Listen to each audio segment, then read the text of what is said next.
muslimin. Galau, nggak bisa, pengen belajar lagi, pengen berlatih lagi. Beliau jadi hebat, wajar galaunya kayak gitu. Sampai ada ulama tafsir pernah berkata, kalau ada orang pemuda yang meninggalnya cuma mikirin dirinya sendiri doang, maka disebutnya mati kerdil namanya. Nggak jadi apa-apa, nggak jadi tokoh besar.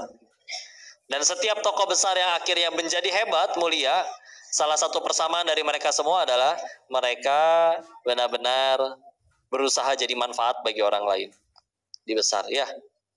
Makanya kalau misalkan ternyata ada pemuda di sini yang galaunya cuma gara-gara liatin status temen, ya, push rank kalah melulu banting handphone, enggak ya, itu enggak banget. Enggak banget ya. Kebacalah. Tapi bismillah ya, kalau suatu saat berubah bisa jadi hebat juga. Ya, Masya Allah. Balik lagi ya. Maka tadi diminta temanya akhirnya mesti nyambung ke orang tua. Izin ya. Sekali lagi, setiap kali orang hebat di dalam Islam kami menemukan dua persamaan, minimal dua persamaan. Yang pertama, mereka amat sangat meningkatkan amal soleh. Ya. Karena memang dalilnya di Al-Baqarah surat kedua ayat ke-282, 282. Itu ayat paling panjang satu Al-Quran tuh. Satu ayat satu halaman. Ya, di sebelah kiri. Kok itu kan ayat tentang hutang piutang, betul. Tapi ditutup oleh Allah dengan firman, wattaqullah wa yu'allimukumullah. Bertakwalah kepada Allah, nanti Allah yang ngajarin kamu. Wah, Masya Allah. Tapi tadi wattaqullah, ya, benar-benar maksain diri ningkatin takwa. Ya, kok saya sudah mulai 5 waktu nggak pernah bolong, dia mulai duha.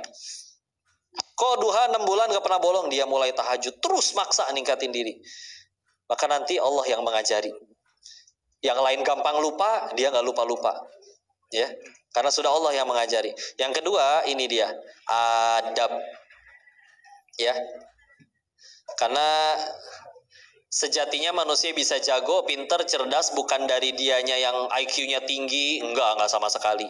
Tapi tergantung yang maha memiliki ilmu, mau enggak menitipkan ilmunya kepada kita. Nah, salah satu caranya dengan adab. Tadi disebutkan adab kepada orang tua. Ya, izin ya, di dalam Islam ada seorang ulama waktu itu berkata kayak gini.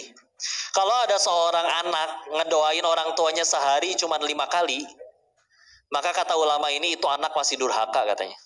Sehari 5 kali loh. Ini menurut beliau. Kenapa seperti itu? Maka beliau ngajak, yuk kita baca doa untuk orang tua 5 kali ya. Apal ya insya Allah sambil barengan. Rabbik firli wali walidayya warhamhuma kama rabbayana shighara. Allahumma gfir lana wali walidayya warhamhuma kama rabbayana shighara. Allahumma gfir lana wali walidayya warhamhuma kama rabbayana shighara. Dua lagi. Allahumma gfir lana wali walidayya warhamhuma kama rabbayana shighara. Allahumma gfir lana wali walidayya warhamhuma kama rabbayana shighara. Baca ini ada yang langsung patah tulangnya? Ya. Mana yang patah, sini diurut. Atau enggak diaminin patah beneran nanti insyaallah. Ya. Ada yang langsung luka, benjol gitu minimal. Mana yang benjol? Sini maju, jangan ngomong doang. Biasa Om Do ya, lemah. Ya, ada yang misalkan langsung luka parah berdarah-darah? Enggak ada. Berkeringat pun tidak. Tapi kalau misalkan secara medis ya, bagi laki-laki rasa paling sakit yang bisa dialami oleh laki-laki potensinya adalah patah tulang. Contoh lagi begini tangan nih, tahu-tahu ada yang loncat nginjek tangan kita, bletok ngebentuk huruf L. Itu potensi paling sakit laki-laki. Kalau perempuan, potensi paling sakitnya adalah melahirkan. Pernah nanya ke orang medis, berapa kali lipat sih kalau dibandingkan sakit mana melahirkan atau patah tulang? Melahirkan itu sakitnya berapa kali lipat dari patah tulang? Maka beliau ini jawab, melahirkan itu 27 kali lipat lebih sakit daripada patah tulang. Beneran, yang normal ya, bukan yang disesar. Sesar juga sakit udahannya. Ya, beneran segitu sakitnya.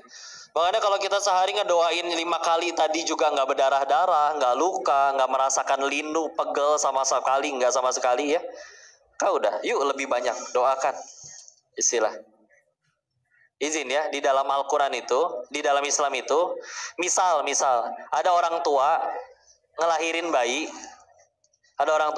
bayi, baru dilahirin 1 jam, bayinya masih merah penuh darah, langsung dibuang ke tempat sampah, ya.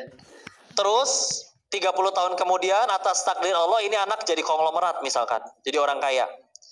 Ketika si anak yang dulu dibuang ke tempat sampah jadi orang kaya, ibu dan bapaknya kucuk-kucuk datang tiba-tiba, berkata tanpa babi bu langsung, nah kami orang tua mau bagi duit dong. Ya. Menurut Islam harus dikasih uang atau jangan orang tua kayak gini? Enggak. Yang lebih tepat menurut Islam kasih. Beneran. Karena bakti sama orang tua, oh Masya Allah itu dalam Islam. Kok, tapi kan dia jahat. Iya jahat, dia ada hitungannya nanti di sisi Allah. Dan kita meninggal gak ditanya kelakuan orang, ditanya kelakuan masing-masing. Dan kita berbuat baik bukan supaya orang lain jadi baik. Berbuat baik bukan supaya dibaikin orang, tapi memang agar dicintai oleh yang maha baik. Allah suka, udah gitu aja. Ya. Maka sebegitu porsinya di dalam Islam itu bakti kepada orang tua tuh sampai sebegitunya. Ya, kok meskipun iya kita nggak menutup fakta ada orang tua yang misalkan nyakitin anaknya, tapi ingat sekali lagi kita meninggal nggak ditanya kelakuan orang, ditanya kelakuan masing-masing. Setiap orang ada pertanggungjawabannya. Dan kita berbuat baik karena perintah Allah, udah sesederhana itu. Bukan supaya nanti dibeliin apa oleh orang tua, enggak sama sekali. Ya, nah izin ya, punten ya. Satu dunia cinta sama kita, tapi sang ibu yang melahirkan pernah kita buat sakit hati, kita belum minta maaf dan beliau belum memaafkan. Wallahi tahajud puluhan tahun, 1 langkah kaki pun ke surga nggak berhak sama sekali. Meskipun orang tuanya seperti apa ya. Satu dunia membenci, mencaci maki kita, tapi orang tua setiap malam berdoa di hadapan Allah, ya Allah, hamba ridho, ya Allah, Engkau anugerahkan anak seperti anakku. Terimalah ia dalam surgamu. Siapapun mau menghujat, mencaci maki, gak bisa menjadi penghalang anak ini ke surganya Allah. Seperti itu kepada orang tua. Ya. Kemudahan-kemudahan yang sekarang kita jalani didapat, oh bisa jadi doa dari orang tua itu. Setiap kali sholatnya dan yang lain-lain. Ya. Memang sebegitunya ya. Seorang pemuda berkata ke hadapan Nabi, ya Rasulullah, saya siap wafat detik ini juga, ayo berangkat ke medan perang.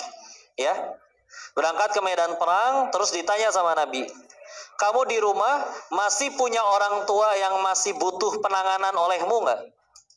Iya wahai Rasulullah, maka pulang, jihadmu di rumah, bukan di medan perang. Ya, seperti itu. Di kesempatan lain, di hadis yang lain Nabi berkata, sungguh hina, 3 kali. Ditanya sama para sahabat, siapa wahai Rasulullah?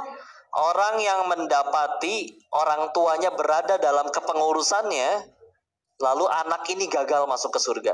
Contoh, orang tua ini punya anak misalkan 4. Nah si ibu pengennya sama si anak ketiga, milih. Terus si anak ketiga gagal nyampe surganya Allah. Maka kalau bahasa ininya mah Nabi sampai sebut sungguh hina. Maksudnya dalam artian bahasa santainya ya mah. Lu tuh ngapain aja? Itu tuh amalan surga banget. Terus lu masih gagal gitu ke surga? Karena emang ngurus orang tua, Masya Allah ya, dengan misalkan ada yang udah sepuh memang repot ngurusnya. Ngompol, makan mesti disuapin, ke kamar mandi mesti dipapah atau didorong di kursi roda. Wallahi ya, itu ada orang yang setiap hari tahajud, beramal soleh, hafal Al-Quran, tapi nggak bakti sama orang tuanya. Sama misalkan itu anak cuman standar, sholatnya 5 waktu, puasa cuman Ramadan doang, tapi bakti ke orang tua sampai gitunya. Oh jauh beda kelasnya di sisi Allah. Ya, beneran. Kalau udah bicaranya orang tua ya, ibu berkata misalkan, si ibu berkata, nah 1 tambah 1 itu 5 loh. Iya bu, udah jangan dibantah. Selagi yang beliau sebut dan perintahkan itu tidak membuat kita berakidah menyembah selain Allah dan tidak melanggar syariat, iya mah udah nurut aja. Ya, sebegitunya. Kalian sholat duha misalkan, yang sunnah, bukan sholat wajib ya, sunnah. Udah rakaat terakhir nanggung nih tasahud, ibu manggil, nah batalin, langsung kudu datengin. Beneran, wajib. Ya. Kalau memang sholatnya sholat wajib, ibu manggil, itu boleh nggak dibatalin. Ya. Meskipun ternyata manggilnya cuma minta cariin kacamata, ternyata nyangkut di kepala gitu. Misal biarpun cuman kayak gitu ya. Karena wajib ke Allah sama wajib ke manusia, dahulukan wajib ke Allah. Sunnah ke Allah, contoh salat duha, sama wajib ke manusia, contoh bakti anak ke orang tua, itu dahulukan wajib ke orang tua daripada sunnah ke Allah. Ya, wajib ke manusia daripada sunnah ke Allah. Beneran lah.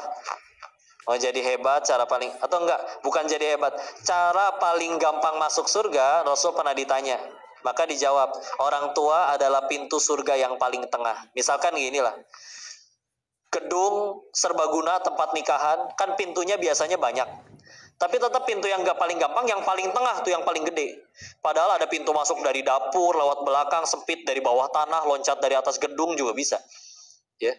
Tapi paling gampang pasti lewat pintu tengah. Sama. Rasul berkata, pintu surga yang paling tengah adalah orang tua, udah gak ada lagi. Ya. Ya, sebegitulah adab kepada orang tua. Ya. Maka dan durhaka kepada beliau-beliau termasuk adalah salah satu dosa yang paling disegerakan azabnya. Ya. Terlepas nanti ternyata orang tuanya kok yang begini dan begitu. Enggak lah. Udah. Karena perintahnya bakti kepada orang tua itu bahkan langsung setelah perintah berbakti kepada Allah. La ta'budu illallah wa bil walidaini ihsana. Jangan menyembah kepada selain Allah dan juga berbuat baiklah kepada orang tua. Langsung. Ya. Masya Allah lah ya. Saya tidak terlalu banyak memperpanjang kalam karena memang waktu juga sudah malam, supaya nanti ada waktu istirahat. Tapi mungkin yang disampaikan sedikit tadi mudah-mudahan bisa jadi manfaat, jadi kebaikan. Saya mohon maaf jika ada kesalahan dalam penyampaian. Semuanya murni datang dari kebodohan diri. Tolong dinasihati ya. Karena seharusnya memang pinteran kalian sih. Saya soalnya TK sampai SMA-nya sekolah Katolik. Jadi udah gitu nyari duitnya di Thailand jadi bandar judi pula. Jadi ya udah. Maka semoga Allah lebih memuliakan kalian ya. Barakallah.